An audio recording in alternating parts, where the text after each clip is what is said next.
ሰላም ጤና ይስጥልኝ። የተወደዳችሁ የሰለዳ ሚዲያ አድማጭ ተመልካቾቻችን እንዴት ቆያችሁ? ለዕለቱ መራርጠን ወደ እናንተ ለማድረስ ያዘጋጀናቸው አዳዲስ ትኩስና ወቅታዊ መረጃዎችን ይዘን ቀርበናል። መረጃዎቻችን እየተከታተላችሁ እስከ ፕሮግራማችን ፍጻሜ ከኛ ጋር እንድትቆዩ ከወዲሁ በታላቅ አክብሮት ጋብዛለሁኝ። የኢትዮጵያ ባህር ኃይል ዳግም ውልደት ሀገራችን በቀይ ባህር ቀጠና የነበራትን ጂኦፖለቲካዊና የንግድ መስመር ደህንነት ለማስጠበቅ የተቋቋመው የኢትዮጵያ ባህር ኃይል በዘመኑ ከነበሩት የአፍሪካ የባህር ኃይሎች እጅግ ዘመናዊና ተወዳዳሪ ተቋም ነበር። የኢትዮጵያ ባህር ኃይል በ1946 ዓ.ም በቀዳማዊ ኃይለ ሥላሴ ዘመነ መንግስት በዘመናዊ መልክ ተመሰረተ። የዚህ ኃይል ምስረታ የተፋጠነው ታዲያ የቀይ ባህር ጠረፎችን ምጽዋንና አሰብን መጠበቅ የግድ በመሆኑ ነው። ባህር ኃይላችን የምጽዋ ባህር ኃይል አካዳሚን በማቋቋም ከእንግሊዝ ሮያል ኔቪ፣ ኖርዌይ እና አሜሪካ ጋር በመተባበር መኮንኖችን በከፍተኛ ዲሲፕሊን ያሰለጥን ነበር።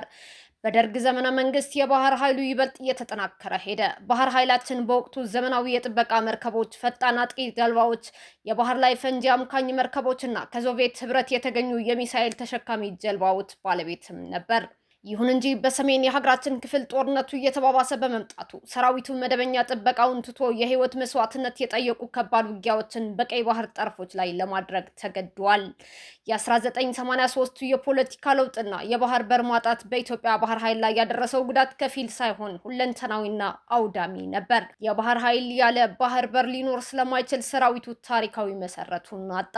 በ1982 ዓ.ም ምጽዋ እንዲሁም በ1983 ዓ.ም አሰብ በሻዕቢያ ቁጥጥር ስር ሲውሉ የባህር ኃይሉ የጦር መርከቦች ማቆሚያዎቹንና የጥገኛ ዶኮችንና በዓለም አቀፍ ደረጃ መልካም ስም የነበረውን የምጽዋ ባህር ኃይል አካዳሚን አጣ። በከፍተኛ ወጪና ጥረት በሀገር ውስጥም ሆነ በውጭ ሀገራት እንግሊዝ፣ አሜሪካ፣ ሩሲያ የሰለጠኑት የባህር ኃይል አባላት ተበተኑ። ይህ ውድቀት እጅግ ውድ የሆነ የሀገር ሀብት ብክነትን ያስከተለ ከመሆኑም በላይ በባህር ኃይሉ አባላትና በህዝቡ ስነልቦና ላይ ጥልቅ ሀዘንና የቁጭት ጠባሳም ጥሏል። የባህር በር ከተዘጋ በኋላ ከጦርነቱ የተረፉት የጦር መርከቦች የገዛ ሀገራቸውን ውሃ ለቀው ወደ የመን፣ ጅቡቲና ሳውዲ አረቢያ ወደቦች ለመሰደድም ተገደዱ። በወቅቱ ሰራዊቱ በመበተኑና በጀቱን በመቋረጡ ምክንያት መርከቦቹ የቆሙበትን ከፍተኛ የወደብ ኪራይ በውጭ ምንዛሬ መክፈል አልተቻለም። በዚህም የተነሳ በአስተናጋጅ ሀገራቱ መርከቦቹ በዝገት እንዲበላሹ ተደርገው በመጨረሻም በጨረታ ለብረታ ብረትነት እንዲሸጡ ሆነዋል። የባህር ኃይል ዳግም ምስረታና የዲፕሎማሲ ጥረቶች ምንም እንኳ ታሪካዊው ሰራዊት ቢፈርስም የአካዳሚው ምሩቃን በሀገራችን የባህር ትራንስፖርት ዘርፍ ትልቅ አሻራ ጥለው አልፈዋል። በቅርብ ዓመታት ደግሞ ኢትዮጵያ ይህንን ታሪካዊ ስህተት ለማረምና ጂኦፖለቲካዊ ተጽዕኖዋን ለመመለስ ወሳኝ እርምጃዎችን መውሰድ ጀምራለች። ሀገራችን በ2011 ዓ.ም የባህር ኃይሏን በይፋ መልሳ አቋቁማለች። አዲሱ የባህር ኃይል በተግባር ሉዓላዊነትን ለማስከበር የባህር በር የግድ ይለዋል። ኢትዮጵያ በጋራ ተጠቃሚነት መርህ ላይ በተመሰረተ ዲፕሎማሲ የባህር በር ለማግኘት ሰፊ ጥረት እያደረገች ትገኛለች። የኢትዮጵያ የባህር ኃይል ታሪክ የውድቀት ብቻ ሳይሆን የትንሣኤም ታሪክ ነው። ይህ የሰራዊቱ ትንሣኤ ከወታደራዊ አደረጃጀትም በላይ በርካታ ታሪካዊ ትርጉሞችን የያዘ ነው። በተቋሙ መፍረስ ምክንያት በቀድሞ የባህር ኃይል አባላትም ሆነ በኢትዮጵያውያን ስነልቦና ውስጥ ተፈጥሮ የነበረውን ጥልቅ ስብራት የሚጠግንና የሀገርን የተገፈፈ ኩራት ዳግም የሚመልስ ነው። በምጽዋ አካዳሚ ተቀርጾ የነበረውን ጥብቅ ወታደራዊ ዲሲፕሊንና በቀይ ባህር ቀጠና የነበረውን የደህንነት ዘብነት ራዕይ በአዲስ ትውልድ ከዳር የሚያደርስ ነው። የባህር ኃይላችን ዳግም መቋቋም የኢትዮጵያን ስትራቴጂካዊ ህልውና የሚያረጋግጥና የቀድሞውኑ የባህር ላይ ገናናነታችን በአዲስ ሞራል በአዲስ አቅምና ራዕይ ዳግም ህያው ያደረገ ታሪካዊ ትንሣኤያችን ነው። ዘገባው የኢፌዴሪ መከላከያ ሰራዊት ነው። የቀድሞው የትግራይ ክልል ፕሬዝዳንት እንዲሁም የህወሓት ማዕከላዊ ኮሚቴ አባል ሻለቃ ጸጋይ በርሄ በመቀሌ ከተማ ጥቃት እንደደረሰባቸውና የእገታ ሙከራ እንደተደረገባቸው ተዘገበ። ድርጊቱ የተፈጸመው በትናንትናው ዕለት ሰኔ 14 ቀን 2018 ዓ.ም ከጠዋቱ 12 ተኩል ገደማ በመቀሌ ከተማ ልዩ ስሙ 18 ቀበሌ በሚባለው አካባቢ መሆኑ ታውቋል። እንደ መረጃዎቹ ገለጻ ሻለቃ ጸጋይ በርሄ በመኖሪያ ቤታቸው አቅራቢያ የእግር ጉዞ በማድረግ ላይ ሳሉ ከባጃጅና ከመኪና የወረዱ ግለሰቦች በኃይል በማጥቃት ሊጭኗቸውና ሊያግቷቸው ሞክረዋል ተብሏል። ጥቃት አድራሾቹ ስለት በመጠቀም ለማነቅ የሞከሩ ሲሆን በዚህም ሳቢያ በፊታቸው ላይ ቀለል ያለ ጉዳት ማድረሳቸውን ተገልጿል። በጥቃቱ ተግባር ላይ በቀጥታ የተሳተፉት ሰዎች ቁጥር እስከ 6 እንደሚደርስና ድምፅ አልባ መሳሪያዎችን ይዘው እንደነበርም ተጠቁመዋል። በሌላ በኩል ድርጊቱን በተመለከተ የወጡ አንዳንድ ዘገባዎች ክስተቱ የፖለቲካ ዓላማ ያለው ሳይሆን ሁለት ማንነታቸው ያልታወቁ ግለሰቦች የሞባይል ስልክ ለመንጠቅ ያደረጉት ተራ የስርቆትና የዘረፋ ሙከራ እንደሆነም እየገለጹ ይገኛሉ። ይሁን እንጂ በወቅቱ አብረዋቸው የነበሩ የቅርብ አጃቢዎቻቸው 3 ጊዜ ማስጠንቀቂያ ቶክስ በመክፈታቸው እንዲሁም በአካባቢው የነበሩ የባጃጅ አሽከርካሪዎችና ነዋሪዎች በፍጥነት በመድረሳቸው ጥቃት አድራሾቹ ከአካባቢው አምልጠው ሊሰወሩ ችለዋል። በዚህም ምክንያት የቀድሞው ፕሬዝዳንት አለቃ ጸጋይ በርሄ ከከፋ ሰብአዊ አደጋ መትረፋቸውም ተነግረዋል። በሱዳን ኡምራ ኩባ የስደተኞች መጠለያ ካምፕ ውስጥ በስደተኞች ላይ ያፈሳ እየተፈጸመ መሆኑ ተገለጸ።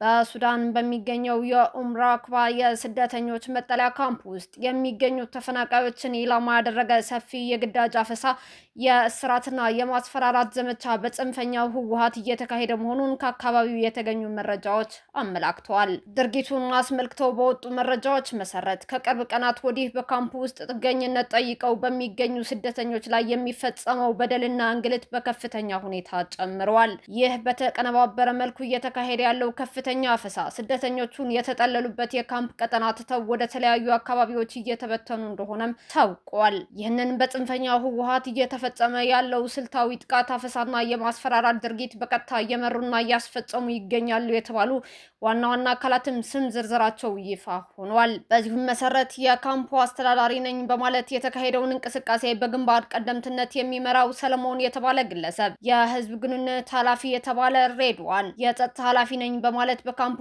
ስደተኞችን በማሸበር ላይ የሚገኝ በሽርና እንዲሁም ከሸራሮ ግንባር የመጡ አዛዦች እኛ አዛዦች ነን በማለት የእገታና የጥቃት ተግባራትን በዋናነት የሚያስፈጽሙ መሆናቸው ተጠቅሷል። በስደተኞቹ ላይ እየተፈጸመ ያለው ይህ ህገወጥ እርምጃ ዓለም አቀፍ የስደተኞች መብት ድንጋጌዎችና ሰብአዊ መብቶች ሙሉ በሙሉ የጣሰ መሆኑም ተመላክተዋል። የትግራይ የሰላም ኃይል ልዩ የኮማንዶ ክፍል ምረቃ ተከናወነ።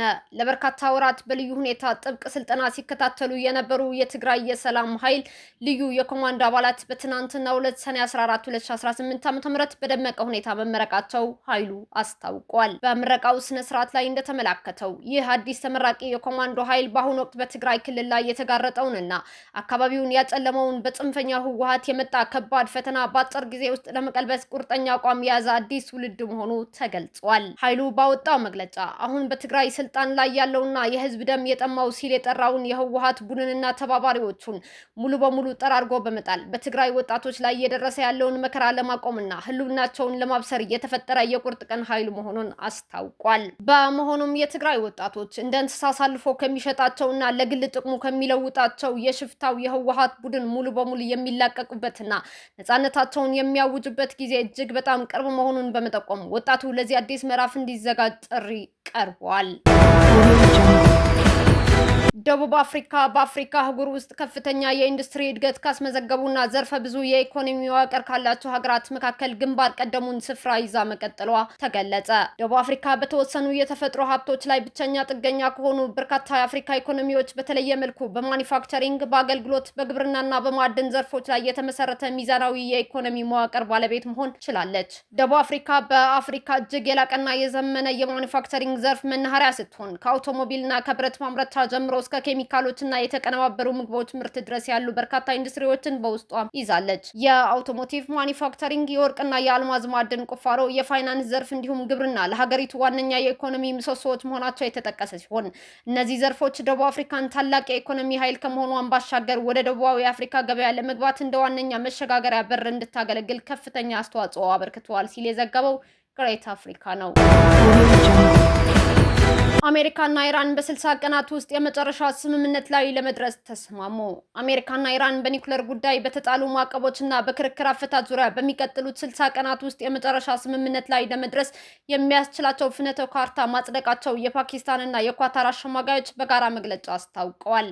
ስምምነቱ የተደረሰው 12 ሰዓታት በፈጀው የማራቶን የከፍተኛ ደረጃ ውይይት የመጀመሪያ ክፍለ ጊዜ ማጠናቀቂያ ላይ ሲሆን ንግግሩ ውጤታማና ገንቢ እንደነበርም ተገልጿል። ሁለቱ ሀገራት በንዑስ ቡድኖች ላይ የፖለቲካ ቁጥጥር የሚያደርግ ከፍተኛ ኮሚቴ ያቋቋሙ ሲሆን የቴክኒክ ደረጃ ንግግሮቻቸው በስዊዘርላንድ እንደሚቀጥሉም ታውቋል። ከዚህ በተጨማሪም በ60 ቀናት የጊዜ ገደብ ውስጥ የሆርሙዝ የባህር ዳርቻን ጨምሮ ለሁሉም የንግድ መርከቦች ክፍት ሆኖ እንዲቆይና ሊከሰቱ የሚችሉ ችግሮችን ለማስወገድ የሚያስችል የወገኖች የጋራ ግንኙነት መስመር ለመዘርጋትም ተስማምተዋል። በሊባኖስ ያለውን ሁኔታ ለመቆጣጠርና ወታደራዊ እንቅስቃሴዎችን ለማቆም የሚያስችል የግጭት መፍቻ ህዋስ ለማቋቋምም ስምምነት ላይ ደርሰዋል። እስካሁን አብራችሁን ከኛ ጋር ስለነበራችሁ እያመሰገንኩኝ በሌሎች መረጃዎች እስክንመለስ እንደተለመደው የሶለዳ ሚዲያ ቤተሰብ በመሆን ላይክ፣ ሼር፣ ሰብስክራይብ ማድረጋችሁን አትርሱ። አዳዲስ ትኩስና ወቅታዊ መረጃዎቻችን በቶሎ እንዲደርሷችሁ የደወል ምልክቷን ይጫኑ። ስኬት፣ ድልና ሰላም ለኢትዮጵያውያን። ሶለዳ ሚዲያ